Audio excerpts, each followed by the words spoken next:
Kita balik. Betul ke Ustaz penyakit corona telah dinyatakan dalam Quran?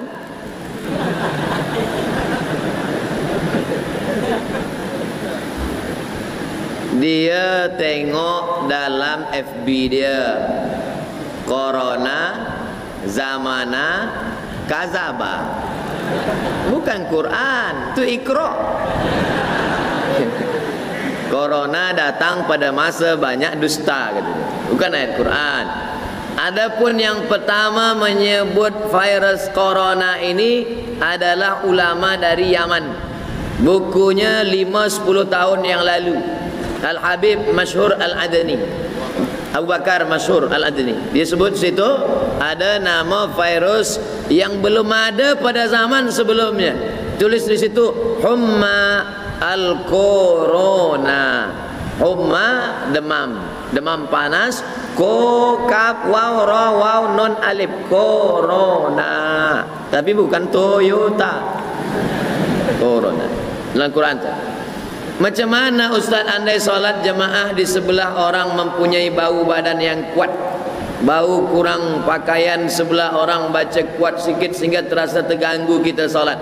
Man akala basalan, siapa yang makan bawang putih, bawang basal, bawang merah, sauman, bawang putih, fala yaqrabanna falyatazil musallana. Siapa yang makan bawang putih, siapa yang makan bawang merah, maka jangan dekat-dekat masjid kami, kata Nabi. Kenapa tak boleh dekat masjid? Innal malaikata tata'adza, sesungguhnya malaikat terganggu dengan bau bawang itu. Bawang, kira-kira mana yang hebat, bawang, petai ke? Oleh sebab itu maka kita diajarkan, laula an asyqa ala ummati, kalau tidak memberatkan pada umatku, la amartuhum bis-siwak, aku suruh dia bersiwak inda kulli salah, setiap hendak bersolat dia bersiwak. Makanya para habaib kita, para tuan guru kita, para syekh kita, sebelum dia jadi imam, saya tengok waktu Habib Umar datang ke Jakarta di Hotel Crown solat subuh, saya tengok dia sebelum solat subuh, kata dia, sebelum angkat takbiratul ihram dia ambil siwak. Padahal gigi mereka bersih, tapi mereka nak ikut sunnah Rasulullah SAW, sawus sufuh. Oleh sebab itu maka bersihkan mulut. Kami tanya badan, Ustaz jawab mulut pula. Sedangkan mulut yang kecil aja dijaga, apa lagi badan? Oleh sebab itu maka mesti mandi, mesti bersihkan. Ada penyakit itu akibat perut kotor. Kalau usus lambung ini kotor, maka dia menyebabkan keringat kita bau, peluh kita bau. Maka mesti dimakan ubat. Dia makan sehari dari pagi sampai petang, cari hari cuti, keluar semua, maka itu menyehatkan. Cari ubatnya supaya hilang bau-bau ini semua. Makanya di antara yang disukai Nabi adalah itr. Makanya kalau dalam majlis maulid dibakar itu bukhur daripada kayu gaharu, dibakar, dihidupkan. Orang yang tak faham dia sangka sedang memanggil jin hantu. Pergi ke Makkah dia tengok banyak jual kemenyan besar-besar, beli berkilo-kilo. Sebenarnya itu untuk apa kemenyan? Untuk mengharumkan. Sebab Nabi suka pada yang harum-harum, dan malaikat-malaikat rahmat juga suka pada yang wangi-wangi. Maka kita pakai ini, jauhkan daripada yang bau-bau, kerana malaikat pun terganggu dengan yang bau-bau. Kita disuruh buat kebaikan, meninggalkan larangan Allah. Bagaimana kalau kita ini tidak buat dosa besar dan senantiasa kebaikan, cuma solat tak berjamaah, perkara-perkara sunat kita tak buat, hanya buat yang wajib saja. Ini sebenarnya kalau saya tengok ini bukan nak tanya, nak menawar je. Kenapa kita tak solat berjamaah? Apa sebab kita tak sembahyang berjamaah? Nabi SAW bila dia lepas sembahyang, dia tengok ke belakang, dia tanya, asyhidun fulan, asyhidun fulan, mana si fulan, mana si fulan, kenapa tak datang solat berjamaah? Pernah suatu ketika Nabi berkata, layan tahiyanna, mereka yang tak datang solat berjamaah, mereka yang sembahyang di rumah, mereka yang sembahyang di jalan, berhenti, jangan ulang lagi. Kalau mereka tetap sembahyang di sana sendirian, la uharriqanna alaihim buyutahum, maka aku akan membakar rumah mereka. Oleh sebab itu sedangkan dalam perang sekalipun wa idza kunta fihim fa aqamta lahumus shalah, kalau kau bersama dengan mereka ya Muhammad sallallahu alaihi wasallam, engkau menjadi pemimpin mereka dalam salat. Ayat ini tentang salat khauf. Apa maknanya? Sedangkan dalam perang sekalipun Nabi tetap salat berjamaah. Mengapa kita yang dalam keadaan aman, selesa, selamat, kenapa tidak salat berjamaah? Oleh sebab itu, salat berjamaah adalah syiar umat. Saya tak ragukan lagi tentang solat berjamaah di Malaysia. Di mana-mana masjid saya tengok penuh, semuanya ramai dengan solat berjamaah. Mudah-mudahan kita istiqamah insya-Allah. Sudah buat baik dengan keluarga mertua, sudah melayani keluarga suami dengan baik, tapi masih dibalas dengan layanan yang buruk. Kadang-kadang suami pun menyebelahi saya. Bagaimana lagi saya lakukan? Bolehkah saya tak balik terus ke rumah? Kita niat baik, kita buat baik, kita amal baik. Kalau datang baik berarti Allah bagi baik. Kalau datang tak baik, husnuzan kepada Allah Subhanahu wa taala. Kalau ada fitnah, in ja'akum fasiqun binaba'in fatabayyanu. Dalam qiraat lain fatathabbatu, mesti ada clear, mesti dijelaskan. Ini salahnya di sini, ini di sini. Jangan ikutkan fitnah-fitnah. Kalau ada orang tuduh macam-macam, tanya kita, kamu kenapa menuduh saya? Kenapa, apa yang salah? Mesti jelaskan. Kalau kita sudah jelaskan, orang tak boleh terima, maka kita tak boleh paksa orang. Afa anta tukrihun nasa? Apakah kau paksa orang lain supaya percaya kepada engkau? Tidak. Kita hanya disuruh menjelaskan. Innama anta munzir. Engkau hanya menjelaskan. Lasta alaihim bimusaitir. Engkau tak ada kuasa untuk memaksa orang lain.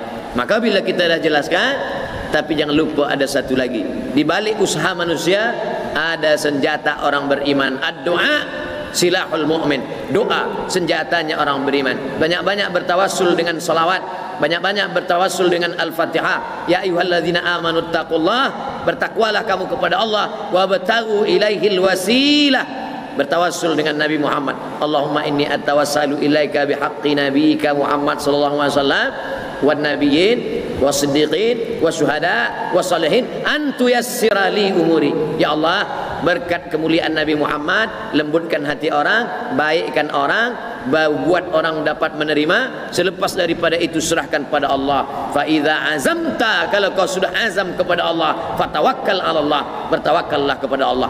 Mana boleh bertawassul kepada orang yang sudah meninggal dunia? Kata setengah orang, tak boleh bertawassul kepada orang sudah meninggal dunia. Tengok hadis Nabi tentang menguburkan Fatimah, istri Abu Talib, ibu mak daripada Ali bin Abi Talib.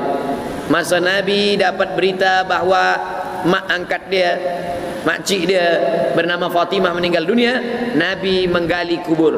Makam Fatimah itu Nabi sendiri yang menggalinya. Nabi masuk ke dalam, Nabi berdoa. Apa doa Nabi? Allahumma inni as'aluka bihaqqin nabiyyin. Aku meminta kepada engkau dengan para nabi-nabi. Disebutkan dalam kitab Al-Mu'jam Al-Kabir Imam At-Tabrani. Artinya apa? Nabi Muhammad bertawassul dengan nabi-nabi sebelumnya. Nabi-nabi sudah meninggal dunia dan mereka punya kehidupan yang khas, tak sama macam kita. Wala taqulu liman yuqtalu fi sabilillahi amwat. Jangan kau katakan mereka mati, bal ahya, mereka hidup. Walakin la tash'urun, kamu yang tak dapat merasakan kehidupan mereka. Oleh sebab itu jangan hiraukan tentang orang yang menolak tawassul. Kita tetap bertawassul dengan sallallahu alaihi wasallam, bertawassul dengan Al-Fatihah, bertawassul dengan Yasin untuk hajat-hajat kita, termasuklah hajat puan yang terkait dengan hati manusia. Bolehkah menulis satu ayat Quran di atas kertas? Contohnya Yasin ayat 58, surah Az-Zumar 73, surah Ar-Ra'd 24, surah Al-Qadar ayat 5. Ayat-ayat ini ditulis di atas 4 kertas, dampal pada setiap penjuru rumah. Betul ke kaidah itu boleh mengelak daripada wabah, penyakit dan bencana? Ya ayyuhallazina amanu, hai orang beriman, idza quri'al Qur'an, kalau Quran dibacakan, fastami'u lahu, dengar baik-baik, wa ansitu, diam, la'allakum turhamun, mudah-mudahan kamu mendapat rahmat. Kalau kamu mendengar bacaan Quran, diam, mudah-mudahan kamu dapat rahmat. Sedangkan mendengarnya saja dapat rahmat, apalagi membacanya. Itu membaca. Bagaimana kalau menulis? Majmu' Fatawa Ibnu Taimiyah. Kenapa ustaz ni sikit-sikit Ibnu Taimiyah, sikit-sikit Ibnu Taimiyah? Sebab yang banyak membid'ahkan ni kan yang ikut Ibnu Taimiyah. Maka kita pakai fatwa guru dia. Kata Ibnu Taimiyah, kalau dituliskan ayat di kertas, dituliskan ayat pada mangkuk, tuliskan ayat pada mangkuk dengan tinta dawat, tapi dawatnya tak ada racun. Selepas dituliskan itu lalu disiramkan air, lalu kemudian airnya diminum, maka boleh untuk istisqa. Oh, itu kan ulama belakangan. Bagaimana dengan kalangan salaf? Abdullah bin Abbas, kata Abdullah bin Abbas, dituliskan ayat di kertas, lalu kemudian dituliskan ayat di kertas, lalu kemudian dimasukkan ke dalam air, lalu kemudian air itu diminum pada orang yang akan melahirkan anak, diminum untuk memudahkan dia. Lalu kemudian orang memilihlah ayat-ayat yang bersesuaian, namanya tayamun. Tayamun artinya mencari yang bersesuaian. Dituliskan orang ayat di situ. Tok Guru, ayat apa yang Tok Guru tuliskan tadi? Dia tengok baca, idza zulzilatil ardu zilzalaha. Apa hubungan dengan orang melahirkan? Wa akhrajatil ardu athqalaha. Sebagaimana keluar isi dalam perut bumi, keluar pula lah anak dari perut istrimu, kata dia.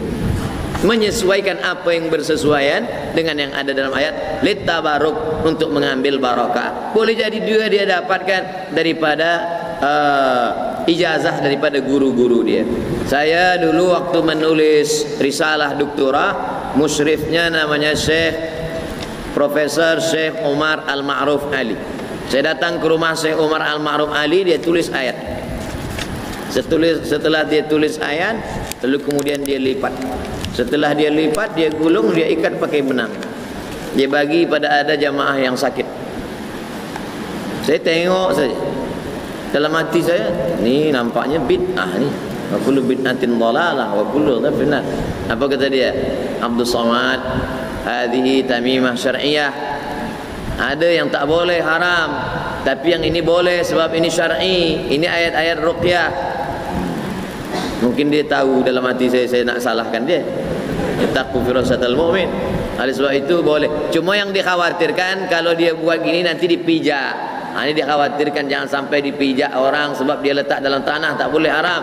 Atau dia bawa ke dalam toilet, maka ini haram. Jadi sebalik. Maka sebagiannya lagi pula ada yang menulis huruf saja, dia tidak sambung untuk mengelakkan kalau bersambung dia khawatirkan akan.